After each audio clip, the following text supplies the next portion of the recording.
پیارے دوستو، کیا آپ نے کبھی سوچا ہے کہ حضرت محمد صلی اللہ علیہ وسلم نے طائف میں اتنی مشکلات اور اذیتوں کا سامنا کرنے کے باوجود کیا رد عمل ظاہر کیا؟ آج ہم آپ کو ایسی دل دہلا دینے والی داستان سنائیں گے جس میں آپ صلی اللہ علیہ وسلم نے اپنی دعوت اسلام کے دوران طائف کے لوگوں سے ملاقات کی، لیکن وہاں آپ کو شدید مخالفت کا سامنا کرنا پڑا۔ یہ واقعہ نہ صرف صبر اور استقامت کا سبق دیتا ہے بلکہ ہمیں یہ بھی سکھاتا ہے کہ اللہ پر بھروسہ کس طرح ہمیں مشکلات کے دوران رہنمائی فراہم کرتا ہے۔ تو دوستو، اس ویڈیو کو آخر تک دیکھیں اور اس عبرتناک واقعے سے فائدہ اٹھائیں۔ حضرت محمد صلی اللہ علیہ وسلم کی طائف کا واقعہ آپ کی زندگی سب سے دل دغاز اور جذباتی واقعات میں سے ایک ہے۔ حضرت خدیجہ رضی اللہ تعالیٰ عنہا اور حضرت ابو طالب کی وفات کے بعد رسول پاک مکہ میں تنہا ہو گئے تھے اور وہاں کی قوم نے آپ کے پیغام کو مسترد کر دیا تھا۔ حضرت محمد صلی اللہ علیہ وسلم نے اسلام کی تبلیغ کے لیے مکہ کے علاوہ کسی اور جگہ کا رخ کرنے کا فیصلہ کیا۔ انہوں نے طائف کے شہر کو منتخب کیا اور جو مکہ سے تقریباً 60 میل دور واقع تھا۔ طائف ایک اہم اور طاقتور شہر تھا اور آپ صلی اللہ علیہ وسلم نے امید ظاہر کی تھی کہ یہاں کے لوگ اسلام کو قبول کریں گے۔ جب آپ طائف پہنچے تو آپ صلی اللہ علیہ وسلم نے وہاں کے سرداروں اور لیڈروں سے ملاقات کی، لیکن ان لوگوں نے آپ کو سختی سے رد کیا اور آپ کا مذاق اڑایا۔ انہوں نے آپ صلی اللہ علیہ وسلم کی دعوت کو توہین سمجھا اور کہا کہ اگر اللہ کا پیغمبر کوئی خاص بھیجا شخص ہوتا تو وہ زیادہ تر مرتبے والا اور مالدار اور طاقتور ہوتا۔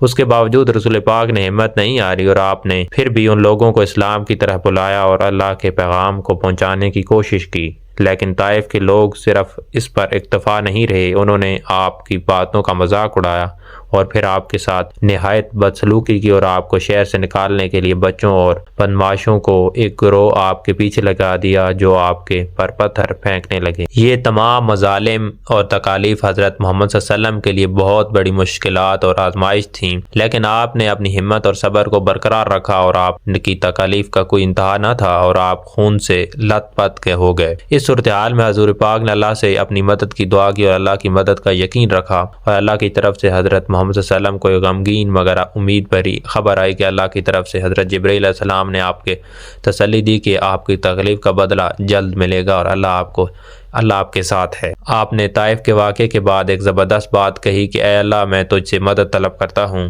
تو ہی میرا حمایتی ہے، تو ہی میرا پناہ دینے والا ہے۔ طائف کی اس سرکشی کے باوجود اللہ نے آپ کو مکہ واپس جانے کا حکم دیا اور وہاں کے لوگوں کو رد عمل کو دیکھتے ہوئے آپ صلی اللہ علیہ وسلم نے اپنی دعوت کو جاری رکھنے کا عزم کیا۔ اللہ کی طرف سے یہ ایک اہم پیغام تھا، کبھی بھی انسانیت کے لیے اسلام کی پیغام کو چھوڑا نہیں جانا چاہیے۔ حضرت محمد صلی اللہ علیہ وسلم نے اس آزمائش نے ہمیں ایک اہم سبق دیا کہ ایمان، صبر اور استقامت کی طاقت ہمیشہ آپ کو اپنے مقصد کی طرف رہنمائی دیتی ہے۔ طائف کا واقعہ ہمیں یہ سبق سکھاتا ہے کہ اللہ کی رضا کے لیے مشکلات کا سامنا کرنا اور اللہ کے راستے پر ثابت قدم رہنا ضروری ہے۔ اس کے بعد حضور پاک کو اللہ تعالیٰ کی طرف سے ایک خوشخبری ملی کہ جب اللہ چاہے گا وہ طائف کے لوگوں کو ہدایت دے گا، اور واقعی طائف کے لوگوں میں بعد میں مسلمان ہوئے۔ اور طائف کے واقعے نے یہ ہمیں سبق دیتا ہے کہ انسانوں کی تکالیف کبھی بھی بے مقصد نہیں ہوتی، اللہ کی مدد ہمیشہ ہمارے ساتھ ہوتی ہے۔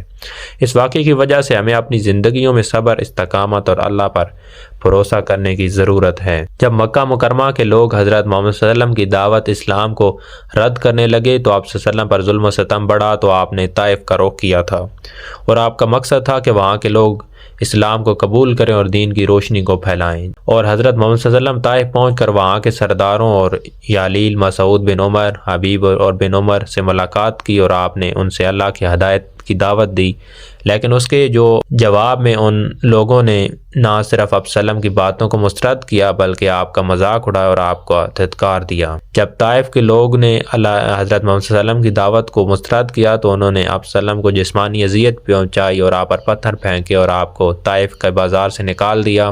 اور اس ظلم کے باوجود حضور پاک نے اللہ کی رضا کے لیے صبر کا دامن نہیں چھوڑا اور نہ ہی کسی انتقام کا سوچا۔ یہ واقعہ اتنا دردناک تھا کہ حضرت محمد صلی اللہ علیہ وسلم کے جسم پر خون بہنے لگا، اور لیکن آپ نے اپنی دعا میں اللہ کی مدد کی درخواست کی۔ اس وقت جبرائیل علیہ السلام آپ کے پاس آئے اور اللہ کی طرف سے آپ کو ایک معجزہ پیش کیا۔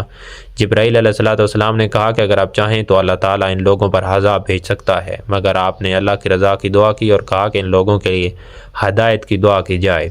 یہ واقعہ ہمیں یہ سبق سکھاتا ہے کہ دین کی دعوت میں صبر، استقامت، عفو کا کتنا بڑا مقام ہے۔ حضرت محمد صلی اللہ علیہ وسلم کی دعوت، سچائی، عفو نے اس واقعے میں ایک نیا سبق دیا اور آپ نے اپنے مخالفین کے لیے ہدایت کی دعا کی۔ دوستو، واقعہ طائف ہمیں یہ سبق سکھاتا ہے کہ دین کی دعوت میں صبر اور اللہ پر مکمل بھروسہ ضروری ہے۔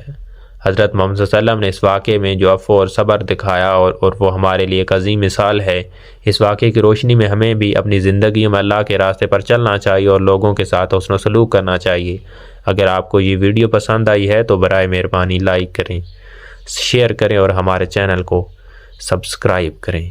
اگلی ویڈیو تک کے لیے سب بھائیوں کو اللہ حافظ۔